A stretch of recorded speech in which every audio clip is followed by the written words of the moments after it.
Welcome to Microsoft SaaS Stories. I'm your host, Jason Young, a curious engineering manager here at Microsoft. And in this episode, we'll be exploring how Vocean built their SaaS application that changes the way organizations make decisions. They share the importance of taking the time to plan, learn, and listen to experts around you before rushing to build features. Today I'm here with Daniel Castle, co-founder and CEO of Vocean. Vocean is a cloud-based strategic platform that with AI and cloud technology can involve many people and create breakthrough insights for organizations. Vocean continues to be a thought leader in the field of innovation and a shining example of how organizations can thrive through collective intelligence and the power of innovation. How's it going, Daniel? I'm well. How are you, Jason? Good, good. It's great to have you here. And, reading through as I read through your introduction too, with all of the AI news and, Chat GPT and integration into Bing and just all of the innovations in that space. Yeah. Wow, your company is really set up in a good place and at a good time, right? Yeah, and I might got some news for you there as well today, Yeah. so we'll see. Oh, interesting. There's a little teaser. So yeah, let's just start with the basics though. So what does your company focus on, and what are the products that you have? Yeah, so Vocean is about co-creation, right? It's about working with improving and renewing organizations. If we look around on organizations that have been around for many years or have grown into being very large organizations with hundreds or even thousands of employees, you got this restriction or this break on change. You can't get forward, and companies need to improve and renew to stay relevant in the market, right? So what we're doing is that we're offering a platform where you can involve a lot of people, because that's a big issue for innovation and improvement work, is that to get the full extent and full value out of these kind of processes, you need to involve, you need to have a diverse crowd to talk to and get a lot of perspectives. So we offer that kind of platform that can easily involve many people, thousands of people in real time, and also having that AI to back you up and help you out with all kinds of things, everything from supporting facilitation to writing full-scale reports of the whole process as a basis for decision. So we're working on creating thinking organizations, as we call it. Okay. And is that through cloud intelligence? Is that through like humans working with that cloud intelligence? Like what can you describe kind of how that works? Yeah, so it's basically that you as a manager or a Hmm. process manager of any kind, you can involve your customers, you can involve your employees, you can involve your whole ecosystem on this improvement or this challenge or this problem. So you get all these perspectives and you can listen in and really build an agile process based on what's happening in the first activity. You can start asking different questions and really get to the bottom of what should we really do about this, or how should we improve our offering or anything like that. It makes sense now what the company name is called. Can you describe what that breakdown is? How you came up with the name Vocean? Yeah, so we're talking about involving a lot of people. So it's an Yeah. ocean of voices. So we have mixed that up into Vocean. And even if you look at a logo, you see that the letters are sticking together, VO and so on. So we believe that you can't do any good ideas, or you can't improve or do anything good alone. You need to be together. You need to be working together on everything. So hence the co-creation part as well.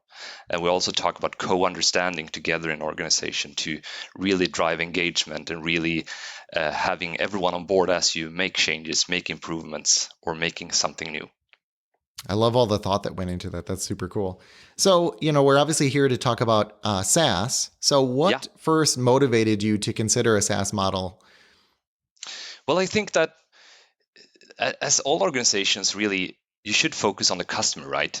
The Hmm. customer is really important. It's probably the most important part to have the organization running. So that is the first question for us, is that what does the customer benefit the most of as we leverage this technical platform? Well, they shouldn't be having to have any technical challenges. They should always be experiencing the best version of our platform. They should always be experiencing a high performing platform, and it should be carefree when it comes to the tech part. So it basically becomes an easy decision at that point that we should deliver a service that offers the software at the best version of itself, at high performing and everything. Hmm. Did it start out as SaaS, or did you go through a transition, or was this a day one thing? Yeah, we started up at 2018, and Hmm. we started from there asking ourselves really how should we do this? And I actually went to Microsoft in Seattle to meet experts there and get advice on what is the best way to do this. We want to involve thousands of people in real time around the world. How do we do this with the next cloud technology? Right, So right. we went from there. Yeah, it just seems like a natural fit. So whenever we talk about SaaS or software as a service, like what does that mean to you? And in asking this question, I kind of realized that you've been doing this the whole time. Like it's how you started out, so you have sort Yeah. of nothing to contrast it with. But like on an ongoing basis, like how do you think about SaaS? Well, it's kind of the same answer really as the first Hmm. one. It's a software offering that is tech-wise carefree for the customer. Hmm. It should be something that they just use. It shouldn't be something that they need to update themselves or administer any servers or anything like that. There should be no hassle around the software. So yeah, that's my point of a SaaS model or a SaaS offering. Yeah. Okay. And then let's get into some of the details about what you actually built and how you build it. Like what does the architecture look like, or what were the key Azure services that you used while building this? Yeah, so as I mentioned, we went to Microsoft, and what we learned from there that is the most important part for us as a new business as well. We needed scalable technology. So our database is based on the Azure Cosmos database that is fully scalable. We have Azure Functions and these Microsoft service, or sorry, these microservices Hmm. architecture. So we built it on that.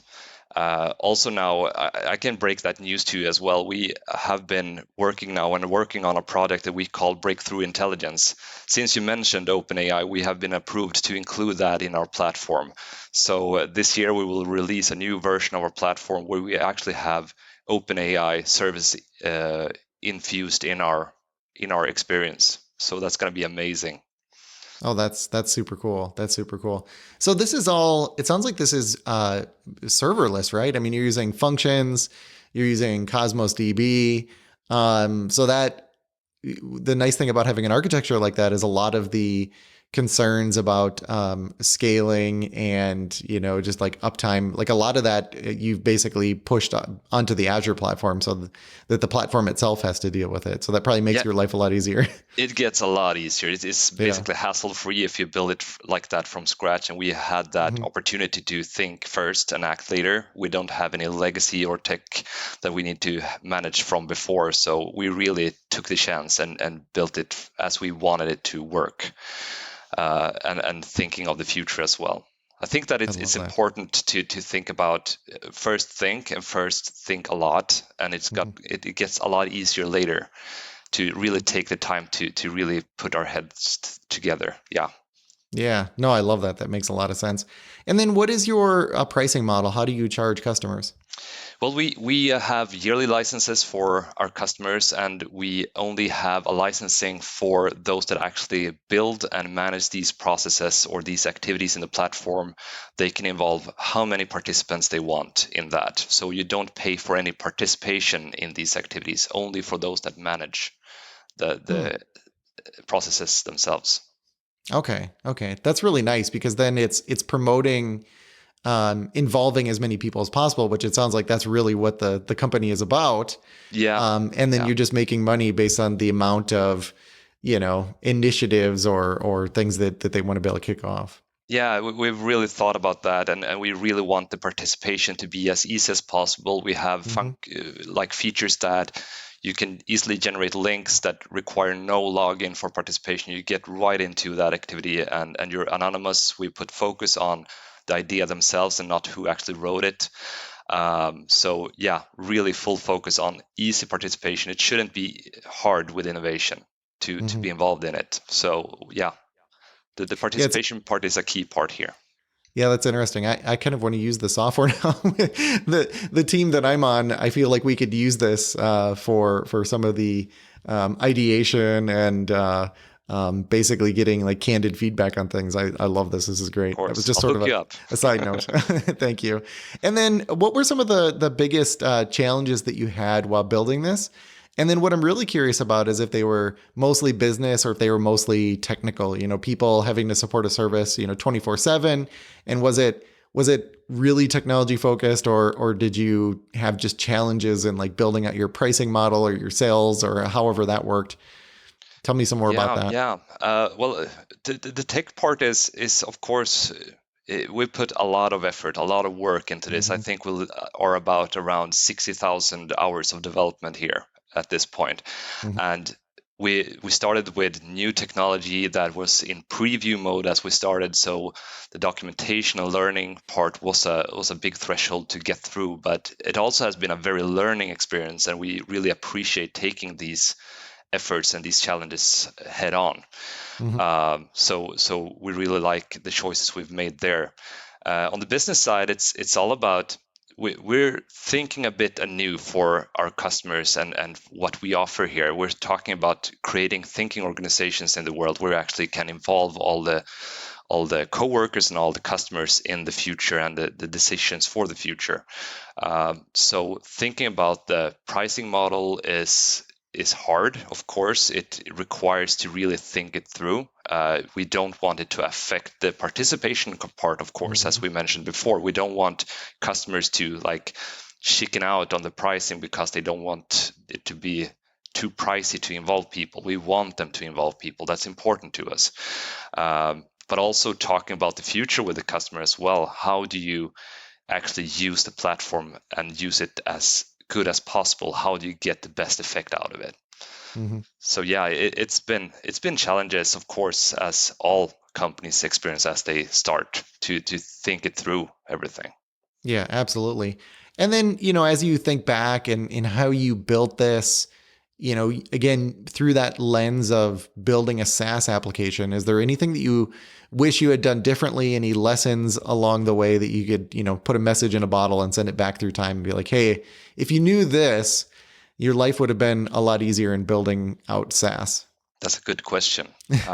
Yeah, we're well, we have done a lot of mistakes. We've done a lot of errors, faults, everything. I want to see it as a learning experience. I don't want to undo anything or do anything different because everything has been a learning experience. We always try to work on exploring instead of evaluating things. We always want to learn. We will always want to see opportunities, even in the worst cases that happen to us.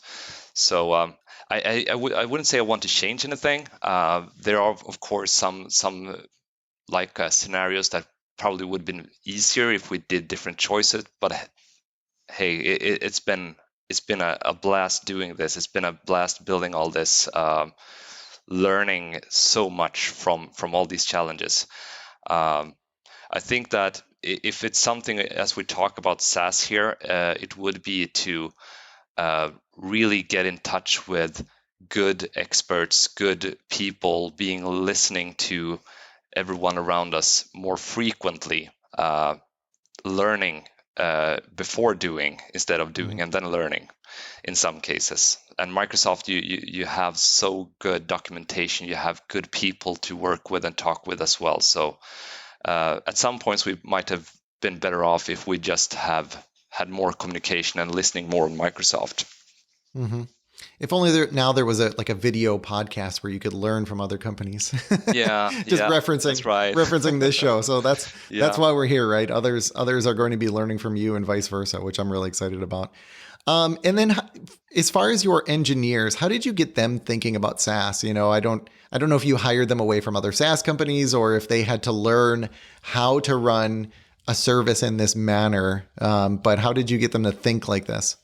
Well, wanting engineers to start working with the latest cloud technology is like a engineer's wet dream in my book. It feels like that, at least. It's been they have been so inspired and engaged in from the beginning on building this and looking into new technologies and the possibilities that it Mhm. offers. So it hasn't been any problem there. Rather, on the other hand, they have been surprised on how easy things can be when you start using this kind of technology that can really effortless automate releases, and you have a good view of what's happening if there's any trouble in it anywhere. Or yeah, it's I think feel that it's been an amazing journey for them as well, learning, of course.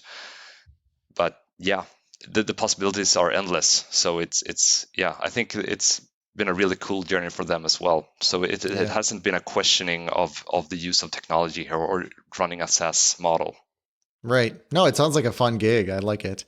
Yeah, And then how did you do this in a scalable way? I mean, I know you use Cosmos and Azure Functions, which are, I mean, you did pick some pretty easy services to scale. yeah. Like they're designed in a way that it's actually pretty easy to do that. But were there any other lessons along the way, and how you do this so that it's scalable? Um, Good question. Um, I think we've we're working with pretty complex data models here, and we've always tried to keeping it simple and Hmm. thinking it through first. I think there's no other magic to it. Of course, there's a lot of scaling work with. We're using like the SignalR scalable real-time engine as well. Yeah. Uh, that has been also something that we started working with these researchers first at the beginning that were researching real-time communication through cloud technology, trying to build our own. But what we learned from that is that usually it's a lot more efficient and it works better if you use the actual technology that is there just to use and Hmm. start using instead of building your own. So that there we have a learning experience for earlier questions as well.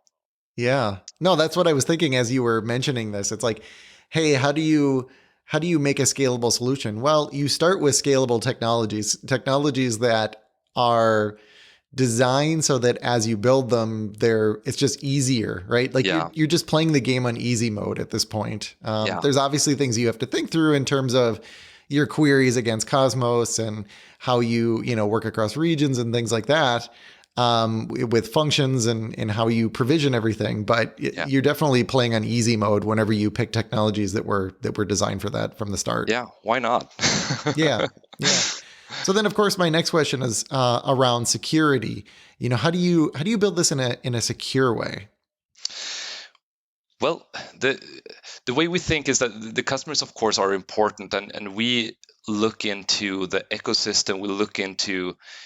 We can't be security experts at the same time as we should be like thinking organization experts and cloud real time. We should be experts in everything. So here we often look to Microsoft partners, the resources that are already there, that is constantly updating, having the latest secure way of doing things, of course. So here we have used experts and uh, third-party suppliers to really make sure that there are people that are working 100% with security that are managing our security. So Hmm. that's the way we manage to keep our focus on what we're good at and not trying to do something that is a half measure. Okay. No, I like that approach. Were there any surprises whenever you went into production? That day that you flipped over and actually went live, and that was really the day that you had to actually start managing a service in the cloud. Were there any surprises that day? No, we started up having good connections with a few pilot customers that we have been working very Hmm. closely with for 2-3 years before we actually started getting on more customers. So of course we got a few like surprises there, but nothing big, and we could manage it because we had this close relationship. So that's a good tip, to have one or two customers that you can work closely with, Mhm. and try to really have them use it to an extent that it really pushes the technology as good as possible, like running big questions or running high involvement in our case. Um, yeah, yeah. So we have taken it slow onboarding Hmm. new customers until we now released last year fully on everything, and we Okay. actually released on marketplaces the year before that, but haven't been going too deep on marketing until last year. So Okay. we have pretty much set it up and prepared for going into the market on during 2022. Oh, okay. Very cool. And then is this published in the Azure marketplace, or is this just something where people go to your site and sign up for it? Yeah, it's actually it's available in Azure Marketplace. It's available at Microsoft App Source as well, and in Team Store. It's actually a small story there if you got time for Sure. it. Yeah, go. Um, we joined the Starbuster program for Microsoft back in 2021 to Hmm. actually do a Teams integration. We got the information that we can expect to have this launched about 9 months is the average release date from the first meeting and first action on Hmm. this project. We did, as we teach everyone else, we involved customers, we involved partners, our coworkers, and we had the development started after a week of just listening and working together with these people. And just 2 months after that, we actually released and published it in Teams. So we Hmm. did everything in Wow, that two was months. fast. Yeah. Yeah, and it's all about, as I mentioned before, it's about thinking first, doing later, taking that really good time and not start working on things and involving people to like solve challenges and avoid problems before you run into them. The funny thing is that 3 months later, we were also into something called ISV Spotlight here in Microsoft in Europe, where we Hmm. got the chance to show this for 900 customer success managers in Europe. And like a half year later after that, we also got published in a Gartner case study around this work as well. Oh. So it's been it was an amazing project, and we really felt that we have proven our case there a bit, Hmm. so to speak. And this was pretty early since we released and went into the market the year after that. So, yeah. Okay, very cool. And then where can people actually find the solution? It looks like it's at Vocean.com. Yeah, you can find a solution there. You can get in touch if you have any more questions. Feel free to get to Vocean.com and get into contact with us there. And again, we're in the Office store, the Team store, sorry, and Hmm. App Source and Azure Marketplace, of course. Perfect, perfect. People can search for you there, and we'll have links Yeah, to everything in the show notes as well. But Daniel, thank you so much for coming on here and talking about Vocean and how it brings people together and collects information and does so using AI and Azure. This is super cool. yeah. Thank you for having me. It was a great time.